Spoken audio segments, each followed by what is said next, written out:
തമിഴ്നാട്ടിൽ രാഷ്ട്രീയ സമവാക്യങ്ങൾ മാറി മറിയും എന്ന് തന്നെയാണ് ഇപ്പോൾ കിട്ടുന്ന വിവരം. വിജയുടെ പാർട്ടി ഒരു പാർട്ടി ഉണ്ടാക്കി രംഗത്ത് വന്നപ്പോൾ അദ്ദേഹത്തിന് വലിയ ജനക്കൂട്ടം പിന്തുണയുണ്ട്. പക്ഷെ ജനക്കൂട്ടം വോട്ടായി മാറുമോ എന്നൊക്കെയുള്ള സംശയം പലർക്കും ഉണ്ടായിരുന്നു. ഞാൻ മനസ്സിലാക്കുന്നത് രാഹുൽ ഗാന്ധിക്കടക്കം തമിഴ്നാട്ടിൽ ഇപ്പോഴുള്ള DMK സഖ്യം അത്ര ശക്തമല്ല എന്നും കൂടുതൽ മെച്ചം മറ്റൊരു ദ്രാവിഡ കക്ഷി തന്നെയായ TVK ആണെന്നും. ദ്രാവിഡ കക്ഷി എന്ന അർത്ഥത്തിൽ എല്ലാ അർത്ഥത്തിലും അവര് അണ്ണാദുരൈ അടക്കമുള്ള ആളുകളുടെ പടം വെച്ചിട്ടാണ്, പെരിയോറുടെ പടം വെച്ചിട്ടാണ് അവര് ഇലക്ഷൻ മത്സരിച്ചത്.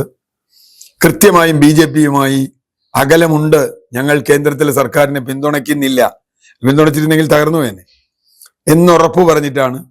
അപ്പൊ ന്യായമായും അവർ കടന്നു കയറിയത് ഇന്ത്യ സഖ്യത്തിലെ DMKയുടെയും അല്ലെങ്കിൽ കോൺഗ്രസും DMKയും CPIയും CPM ഒക്കെ ഉള്ള സഖ്യത്തിലേക്കാണ്. അവരുടെ വോട്ടാണ് വലിയ തോതിൽ അവർ വലിച്ചെടുത്തത്. അതിൽ SIRന്റെ പങ്കുണ്ടെന്നൊക്കെ പറയുന്നുണ്ട്, അത് വേറെ പരിശോധിക്കണം.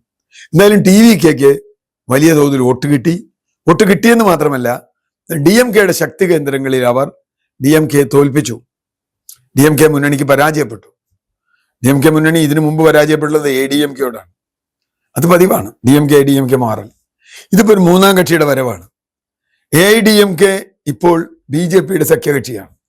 NDA ആയിട്ട് ഇങ്ങനെ സ്നേഹം നടിച്ച് നിൽക്കുകയാണ്. BJP പഠിച്ച പണി 18 നോക്കി വിജയ് വീഴ്ത്താൻ.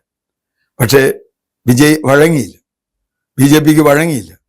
മതേതര കക്ഷികളുമായി സഖ്യമുണ്ടാക്കാൻ തയ്യാറാണെന്ന് പറഞ്ഞു. രാഹുൽ ഗാന്ധി ഞാൻ നേരത്തെ സൂചിപ്പിച്ചതുപോലെ TVKയുമായി സഖ്യമുണ്ടാക്കണമെന്ന് അദ്ദേഹത്തിനോട് ആരോ പറഞ്ഞിട്ടുണ്ടാവണം. ആ സഖ്യമുണ്ടാക്കാൻ വേണ്ടി ശ്രമിച്ചെങ്കിലും അത് നടന്നുമില്ല. രാഹുൽ ഗാന്ധിയും കരുണാനിധിയുടെ മകൻ സ്റ്റാലിനും ഒരു വേദി പോലും പങ്കിട്ടില്ല എന്നാണ് മനസ്സിലാക്കുന്നത്. കാരണം ചില അഭിപ്രായ വ്യത്യാസങ്ങളുണ്ട്. ഇപ്പോൾ കോൺഗ്രസ് ഔദ്യോഗികമായി തീരുമാനിച്ചിരിക്കുന്നു TVK പിന്താങ്ങാൻ. കാരണം TVKക്ക് 110 സീറ്റേ ഉള്ളൂ. ഇനി 10-12 സീറ്റ് അവർക്ക് വേണം ഭരണം കിട്ടാൻ. അങ്ങനെ വരുമ്പോൾ അതിന് എവിടെ കിട്ടും? 10 സീറ്റെങ്കിലും വേണം. 5 സീറ്റ് കോൺഗ്രസിനുണ്ട്, അവർ പിന്തുണയ്ക്കാൻ തീരുമാനിച്ചിട്ടുണ്ട്. NDA സഖ്യത്തിലുണ്ടായിരുന്ന PMK പാട്ടാളി മക്കൾ കക്ഷി അവരും വരാൻ തീരുമാനിച്ചിട്ടുണ്ട്. അതുകൊണ്ട് TVKയുടെ മുന്നണി ഇന്ത്യ മുന്നണിയുടെ ഭാഗമാകുമോ എന്ന ചോദ്യം പോലും പ്രസക്തമായി വരികയാണ്. അതായിരിക്കുമോ തമിഴ്നാട്ടിലെ ഇന്ത്യ മുന്നണി? ഇങ്ങനെ വരാനുള്ള സാധ്യതയുണ്ട്.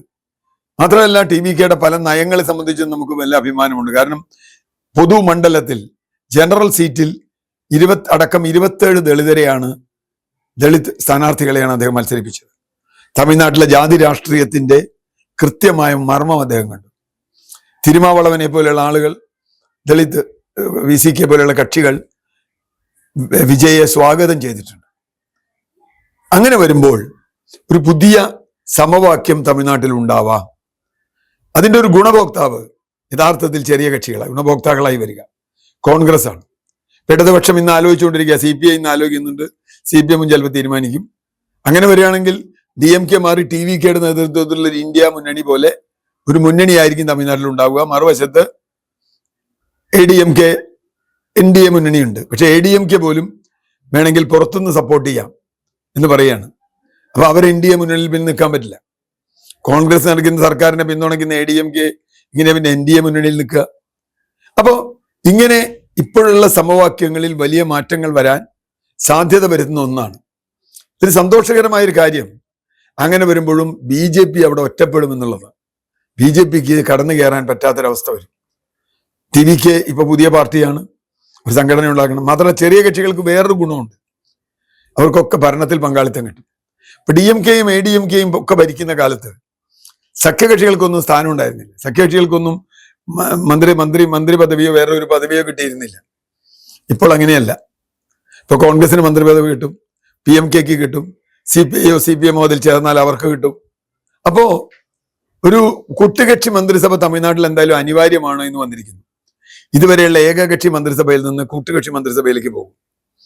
അതുകൊണ്ട് തമിഴ്നാട് രാഷ്ട്രീയത്തിൽ ഇനി വിജയ് ഏത് രീതിയിൽ മുമ്പോട്ട് പോകും, അതെങ്ങനെ ഉറയ്ക്കുമോ, അവർക്ക് സംഘടനാ ബലം ഉണ്ടാക്കാൻ കഴിയുമോ എന്നുള്ള ചോദ്യങ്ങൾ ഉണ്ടെങ്കിൽ പോലും ഇന്നത്തെ സാഹചര്യത്തിൽ DMKയെ റീപ്ലേസ് ചെയ്യാൻ ഒരു ഘട്ടത്തിൽ TVKക്ക് കഴിഞ്ഞാലും അത്ഭുതപ്പെടാനില്ല.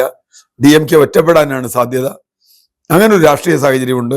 ഇന്ത്യ മുന്നണി കൂടുതൽ കരുത്തായി തമിഴ്നാട്ടിൽ വരാനും സാധ്യതയുണ്ട് എന്നാണ് ഞാൻ കരുതുന്നത്. അങ്ങനെയാണെങ്കിൽ ഇപ്പം ഇവർക്കൊക്കെ മന്ത്രിസ്ഥാനം കിട്ടുകയും തമിഴ്നാട്ടിൽ ഒരു മുന്നണി മന്ത്രിസഭ വന്ന് ഒരുപക്ഷെ തമിഴ്നാടിന്റെ രാഷ്ട്രീയ ചരിത്രത്തിൽ പുതിയൊരു അധ്യായം തുറക്കാനും സാധ്യതയുണ്ട്.